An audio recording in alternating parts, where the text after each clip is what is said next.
Guys, tayo magkakabit ng aircon. Ayan. Kakabit natin at siyempre itong yung bakal kakabit natin dito. So diyan gagawa natin ng yan. So mamaya guys, i-update ko kayo kung paano natin ikabit yung aircon na ito. Ito muna ang kaha muna natin ikakabit diyan. Ginawa na ito ay para dito sa hub ng aircon. Ito yung aircon natin. Kakabit natin. So, malaki yung ating aircon.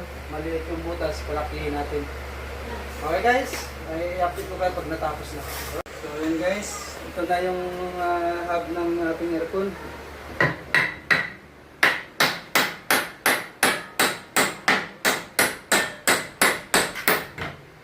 Tapos isasalpak na lang natin ito.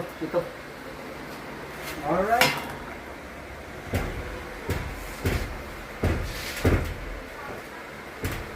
Na guys,